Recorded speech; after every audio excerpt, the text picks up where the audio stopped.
That's why the NFL looks to Cisco Security, powered by AI, to protect their data from cyber attacks. When the game is on the line, the NFL relies on Cisco. I'm going to take questions. Go ahead, Coach. Yep.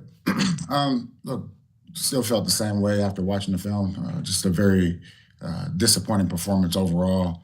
And like I said last night, it starts with me and the coaches and the players just going out there executing, which we did not do yesterday.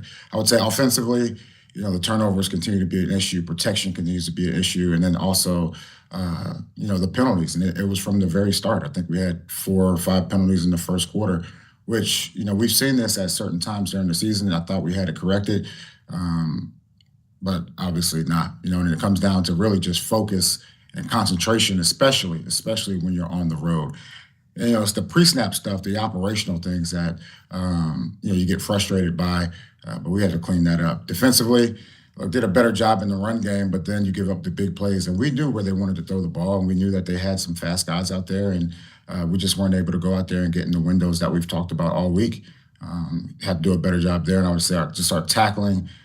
It always goes back to fundamentals. We can talk about X's and O's all you want. It comes back to fundamentals, block destruction and tackling and attacking the ball. Those things definitely did not show up yesterday.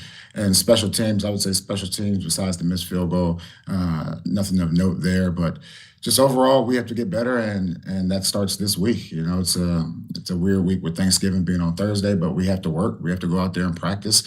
We have to go out there in pads, and we just have to continue to get better. And that's always been my focus with this team.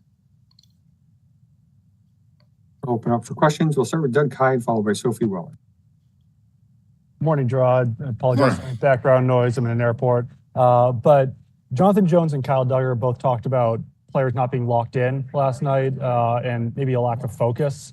What do you think led to some of that, players not being locked in, lack of focus? And is it on coaches to not only make sure the guys are locked in and focused, but to put players who are locked in and focused on the field? My thing with that, we had our night before the game meeting, and the guys were definitely locked in and focused. And then you get out there on the field, and you could see, some of the communication problems that were happening on the field. Now, it's easy to say, we'll just put a guy here, put a guy in, take this guy out. But then you have to think about who you're putting in there. And that's kind of where we are right now. And just one follow-up question as well. After a loss like that, what does a team meeting look like, whether it's today or tomorrow or whenever? Yeah, look, those are those hard meetings where, you have to address the elephant in the room. But it's no secret. The good thing about, this sport, it's all recorded. And, you can go back and forth on it, but the film doesn't lie. Next question, Sophie Weller, followed by Mike Reese. Good morning, Jerod. I was just curious. Christian Barmore got a sack yesterday. Just knowing everything he's gone through this season with the possibility of not even being able to play, what was it like to see him have a moment like that? In the moment, I was really just focused on the game, looking back at it and looking at it on film. So happy for him to get back out there on the field. Is what he truly loves to do. What did you kind of see from him throughout the process of getting better? Because he mentioned he was told he would not play this season, and 3 months later he was back out there. So just what did you see in his recovery process that kind of allowed him to get out on the field this year? Yeah, it's a credit to our medical staff, and I would also say, I think he would rather be pleasantly surprised by coming back early than severely disappointed when, you try to say, all right, you'll be back in a couple of months. But look, he did everything he needed to do, checked every box, and it's good to have him out there. Thank you. Thanks, so. Mike Reese, followed by Chris Ryan. Morning, Jerod. On the plays given up on defense, some of the touchdowns and the bigger plays where communication seemed to be lacking a little bit, it seemed like you guys had made improvements in that area from the start of the year to this game. So how shocking was it, or to what do you, is that just human nature that you're going to have a bad day sometimes? How shocking was that to see based on what it had been coming into the game? Yeah, it was very disappointing, especially when you play an offense that is very similar to the offenses we played earlier. And then, once you get into the red area, communication has to be on point. Look, the field's getting shorter, there's less space, there's more movement, and it was definitely disappointing. And I heard you mention maybe pads this week. You only get so many padded practices. That last week didn't have them in pads. In retrospect, how much do you look at that as to the contributing to some of the tackling issues that we saw yesterday? At this point in the season, I don't think it's that big of a difference. What I did last week, keeping those guys in shells was to get those guys fresh to go out and perform well. And then this week we need to be in pads. We're playing a physical team in the Colts.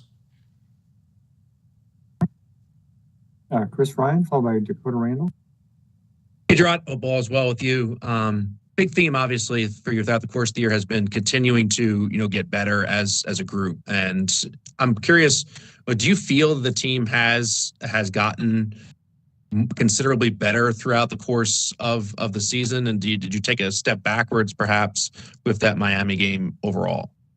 I think the team has definitely gotten better. You take the Miami game out and look at the last four, like we've done a lot of good things. Now, we know that the NFL is, can come down to one play. What I tell the guys all the time is most of the time people think, getting better and success is just like this, but really it's an up and down type of thing. And, you just have to continue to just chip at the rock. And, we have a lot of young players in there that are developing and, hopefully we'll be good going forward. What's your biggest theme over the last 5 games here, so that you get a handle on what worked and what didn't work this year in terms of you, the coaching staff, but also, the personnel and making those key decisions as to who's going to be a part of things in 2025? Yeah, it's definitely huge. I'm not really looking out the front windshield that far yet. What I will say is, we're all being evaluated. Coaches, players, we're all being evaluated, and these next few weeks are definitely important. My message to the players is, look, let's pour everything we have into this over the next couple of months and go out there and play good ball. Thank you. Thanks, Chris. Dakota Randall, followed by Yofi Chin. Morning, Jerod. Morning. There are a lot of players on the roster who don't know what it's like to win with the Patriots. Are you finding it difficult to keep the standard high and make this team believe in itself when there's been so much losing last few seasons? The standard is the standard. And, I would say, going back to, we always talk about changing the page. We have to continue to chip at the rock and continue to work on our fundamentals and give ourselves an opportunity to win. And related to that, I wasn't in the locker room yesterday, but I've seen reports that the mood was more lighthearted than you might expect after that kind of loss, with some players joking around. Do you have any problem with that? And do you at all question whether some of the players are taking all of this seriously enough? Yeah, I don't question any of that stuff, as far as the players taking a butt kicking like that personally. Like, everyone in that locker room, we were down. Now, I'm not sure what that report is, but I'm not going to talk about that. I know the guys were disappointed. Thank you. Yofi Chin, followed by Doug Kyed. Morning, Coach. Last week you mentioned it was going to be a speed matchup, but given how fast those receivers were and how free the releases were during the game, do you wish that you could have been a little bit more aggressive pricing them on the scrimmage, on the line of scrimmage right after the ball snapped? Yeah, look, I think we did it at times. I would say it depended on the call. We did understand the space they were trying to attack, and we just didn't do a good job defending that space. I'll just do single questions here. We'll try to take 3 final questions. Doug Kyed, Mike Giardi, and Kieran Durigan. Go ahead, Doug. Jerod, we saw Demontre Jacobs get benched for City Sow late in the game. Could you see personnel changes or lineup changes on offense or defense after a performance like yesterday's moving forward? Yes. Next question, Mike Giardi. Morning, Jerod. All right. Has reestablishing a winning culture been more difficult than even you expected? I never thought that we would be able to reestablish a culture, in year one. It's a process. It's hard to change a culture, and we're trying to put those pieces together. I think it would be a disservice, to get to the end of the year and not know exactly what we have from a player or coaching perspective, and that has to be our focus. Thank you. Thanks, Mike. We'll do the last question, Kieran Durigan. Morning, Jerod. Hey, Karen. Earlier, you talked about addressing the quote unquote elephant in the room. In your mind, what exactly is the elephant in the room? That we need to be focused, and we can't win games with that many penalties. Thank you. Thanks, Karen. Thank you, Coach. Thanks, everyone.